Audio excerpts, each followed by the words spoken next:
વડોદરા શહેર આમ આદમી પાર્ટી દ્વારા સતત ત્રીજા દિવસે વિશ્વામિત્રી સફાઈ અભિયાન હાથ ધરવામાં આવ્યું। વિશ્વામિત્રી નદીમાં પૂર આવી 1 મહિનો અને 1 દિવસ પૂરો થયો છતાં તંત્ર વિશ્વામિત્રી નદીને સ્વચ્છ કરી નહીં, ત્યારે વડોદરા શહેર આમ આદમી પાર્ટી દ્વારા સતત ત્રીજા દિવસે વિશ્વામિત્રી નદી સફાઈ અભિયાન શરૂ રાખ્યું છે। વડોદરા શહેરમાંથી પસાર થતી વિશ્વામિત્રી નદી છેલ્લા ઘણા સમયથી વિશ્વામિત્રી નદીને સ્વચ્છ કરવાનું કામ માત્ર કાગળ પર જ બતાવવામાં આવ્યું છે, ત્યારે વડોદરા શહેર આમ આદમી પાર્ટી દ્વારા સતત ત્રીજા દિવસે પણ વિશ્વામિત્રી નદીના કાંઠે અતિશય ગંદકી જોવા મળે, ત્યારે વડોદરા શહેર આમ આદમી પાર્ટી દ્વારા આજે વિશ્વામિત્રી સફાઈ અભિયાન હાથ ધર્યું છે અને આ સફાઈ અભિયાન અવિરતપણે શરૂ રહેશે। જ્યાં વિશ્વામિત્રી નદી સ્વચ્છ નહીં થાય ત્યાં સુધી આમ આદમી પાર્ટી આ સફાઈ અભિયાન ચાલુ રાખશે।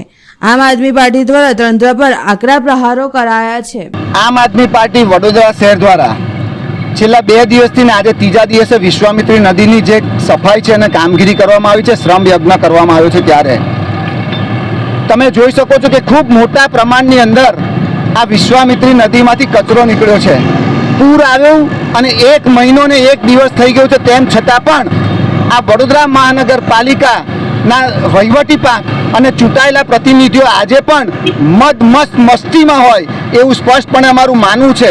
જ્યારે આખા વડોદરા શહેરની અંદર તારાજી સર્જાઈ, લોકોને જાનમાલને બહુ મોટા પાયા પર નુકસાન થયું, ત્યાર પછી પણ આ તંત્ર જાગ્યું નથી। ત્યારે આમ આદમી પાર્ટીએ આજે સંકલ્પ લીધો છે કે શ્રમ યજ્ઞ કરીશું, વિશ્વામિત્રી નદીને સાફ કરીશું। તમામ ઘાટ જે ઘાટ આવ્યા છે, જે જ્યાં ગંદકી છે, એ તમામ ગંદકીઓને પણ દૂર કરવાનું કામ આમ આદમી પાર્ટી દ્વારા કરવામાં આવશે। અગાઉ ગુજરાત સરકાર દ્વારા 500 કરોડ રૂપિયાની ગ્રાન્ટ વિશ્વામિત્રીને ફાળવવામાં આવી હતી। અત્યારે ગુજરાત સરકાર દ્વારા 1200 કરોડ રૂપિયા ફાળવવામાં આવ્યા છે, ત્યારે અમે આશા રાખીએ છીએ ગુજરાત સરકાર પાસેથી, કારણ કે અહીંના જે મગરમચ્છો છે, વડોદરા કોર્પોરેશનના જે મગરો છે, એ એટલા બધા જાડી ચામડીના છે કે આ મગરો કંઈ ને કંઈ ભ્રષ્ટાચાર કરશે। માટે આ વિશ્વામિત્રીમાં ખરેખર 1200 કરોડ રૂપિયા જો વપરાય તો મને સ્પષ્ટપણે મારું માનવું છે કે આ વિશ્વામિત્રી 100% સારી થશે। અને હું વડોદરા શહેરના નગરજનોને પણ વિનંતી કરું છું કે આવો સૌ ભેગા મળી વિશ્વામિત્રીને સ્વચ્છ કરીએ।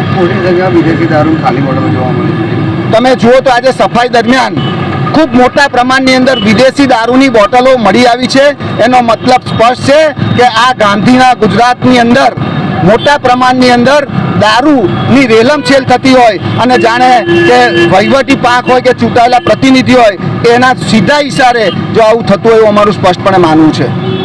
કોર્પોરેશન દ્વારા હમણાં જે નાના દબાણો જે વિશ્વામિત્રીના જે તોડવામાં ચાલુ કરવામાં આવે છે, મારું માનવું છે કે વિશ્વામિત્રીની અંદર જે પ્રતિબંધિત વિસ્તાર છે એ પ્રતિબંધિત વિસ્તારને રેસિડેન્શિયલ વિસ્તારની અંદર ફેરવી અને જે મોટામાં મોટો ભ્રષ્ટાચાર કર્યો છે એવા તમામ અધિકારીઓ અને એવા નેતાઓને સૌથી પહેલાં જેલમાં નાખવા જોઈએ, તો જ આ વિશ્વામિત્રી પહોળી થશે, નહીં તો વિશ્વામિત્રી નદી આની આ નાળા જેવી રહેશે।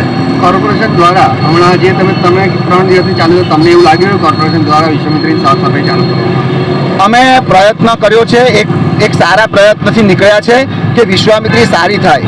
અમે આપણા માધ્યમથી પણ વડોદરા મ્યુનિસિપલ કમિશનરને અને સત્તાધારી પક્ષોને પણ અમે વિનંતી કરીએ છીએ કે આવો સૌ ભેગા મળી, રાજકીય કદાચ ભૂલી જઈશું પણ એને સાથે રાખીને જો પણ કામ કરશે તો અમે લોકો કામ કરવા તૈયાર છે।